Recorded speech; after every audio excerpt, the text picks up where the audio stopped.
بسم اللہ الرحمن الرحیم۔ عشق کی لازوال داستان۔ حضرت عائشہ رضی اللہ عنہا فرماتی ہیں کہ اللہ کے رسول جوتا گانٹھ رہے تھے اور میں چرخہ کاٹ رہی تھی۔ اس دوران میری نظر جو رسول اللہ صلی اللہ علیہ وسلم کی طرف اٹھی تو کیا دیکھتی ہوں کہ پسینے کے قطرے چہرے انور پہ جگمگا رہے ہیں۔ ہر قطرے میں ایک نور کا تارا سا بنتا جو پھیلتا چلا جاتا۔ میں اس منظر پہ مبہوت ہو کر رہ گئی اور بس ٹک ٹک دھیم دھیم ناکشیدم والی کیفیت میں چلی گئی کہ اچانک نبی پاک صلی اللہ علیہ وسلم کی نظر مجھ پر پڑی اور میری کیفیت دیکھ کر آپ بھی چونک گئے۔ پوچھا، عائشہ یوں کیا گھورے چلی جا رہی ہو؟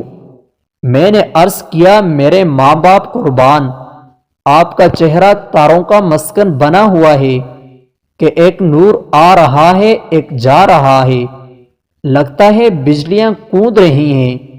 باخدا اگر ابو کبیر حضلی آج آپ کو دیکھ لیتا تو اسے معلوم ہو جاتا کہ اس کے اشعار کا صحیح مصداق تو آپ ہیں۔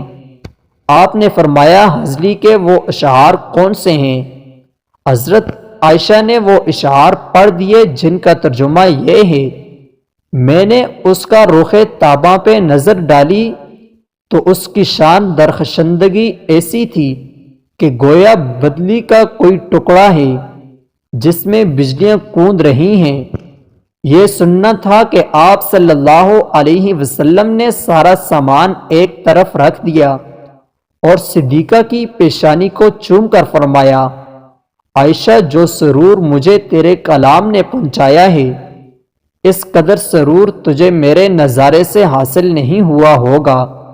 یہ وہ ہستی ہے جس کو اللہ پاک قرآن میں فرماتا ہے، اے نبی تم ہماری نگاہوں میں بستے ہو، اور اللہ پاک فرماتا ہے کہ جب آپ قیام میں ہوں یا سجدہ ریز اصحاب کے درمیان سے گزر کر آ جا رہے ہو، ہم بس آپ کو ہی دیکھتے ہیں۔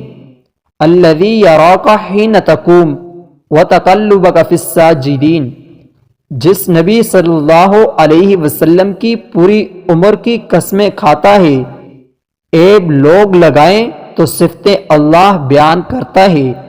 آپ صلی اللہ علیہ وسلم جب پانی پیتے تو حضرت عائشہ کو پہلے پینے کو دیتے اور پھر پانی باقی ہوتا کہ ان سے پانی چھین لیتے اور حضرت عائشہ کو دکھا کر ٹھیک وہاں منہ رکھ کر پانی پیتے جہاں حضرت عائشہ نے منہ لگا کر پانی پیا ہوتا۔